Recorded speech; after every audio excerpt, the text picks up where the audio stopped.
As we've seen in other films in the Understanding Your Baby series, your baby will go through different sleeping and waking states through the day. Moving from one state to another can sometimes be quite unsettling for a baby, and this film will look at ways you can help rouse your baby from sleep and soothe and comfort them if they become upset.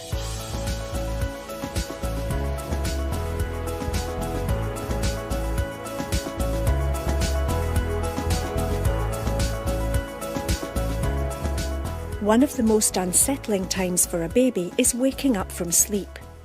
Ideally, you should let your baby wake up in their own time, but that's not always possible. Lorna sometimes has to wake her baby Beth to fit in around her older brother's routine. She does tend to sleep quite well and wake up around the 7 o'clock, 7:30 mark. But then that's changing as she's progressing as well, because I remember some days where she'd slept into 8:30. I was like, oh my Lord, I need to get off and do my nursery run for my little boy, because he still goes in nursery a couple of days. But if that's her fast sleep, it's like, oh no, I've got to get this baby out of bed and bundle into a car straight away, and you feel awful. If you do need to rouse your baby, try to do it gradually. Talk to them, perhaps changing your tone of voice.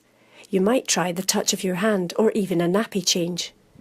If your baby does get upset at this or any other time, there's lots that you can do to help soothe them. All babies get distressed at times, and it can be really hard and a real challenge for parents to be able to soothe and comfort their baby when the baby's distressed.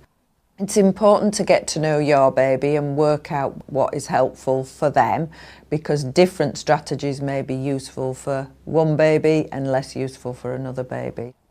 The best way to calm a baby is to just do what we call repetitive movement. So it could be rocking, patting, shh, shh, shh, okay, calm voice, repeating the same things, and just hopefully lower the levels of arousal.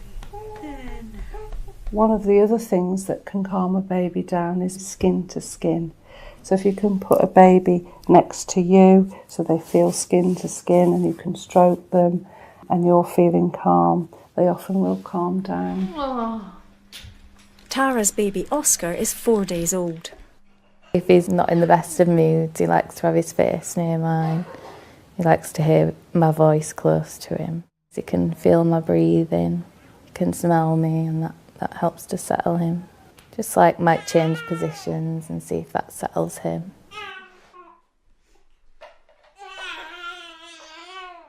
Breastfeeding skin to skin helps a lot. Sometimes he might not even want to feed, but he just wants to calm and settle, and uses it as a comfort as well. Babies like to feel close to their parents, they like to feel that closeness, so we often advise parents to baby wear, in a sling or anything like that, and face their parents so that they can see their parents' face, because they search out human faces, they're programmed to do that. So that's another way of sort of keeping them close and keeping them calm. Another thing that can be really important is the position that you hold the baby in when they're upset. Lots of babies really like being held upright, often on their parent's shoulder, whereas other babies prefer to be held in someone's arms when they're upset. So working out what your baby prefers can be really helpful. Also talking to them. It's really helpful for babies to hear their parents' voice talking to them, reassuring them, telling them that everything's okay, and providing that comforting presence with their voice can be really helpful for babies who are upset and highly aroused and anxious and need to calm down and move into a different state with a lower level of arousal. What's quite important is to think about how stressed you feel yourself, because it's hard to comfort a distressed baby when you're feeling really stressed and anxious yourself. And that's quite hard. So it can be really stressful when your baby's feeling, upset. That can be upsetting for you too. So to think about ways that you can stay calm and not become too stressed while you're trying to soothe your baby. Finding ways to soothe and comfort your baby can help avoid both you and your baby becoming distressed and anxious. You'll find more information about comforting your baby when they cry in the other films in the Understanding Your Baby series.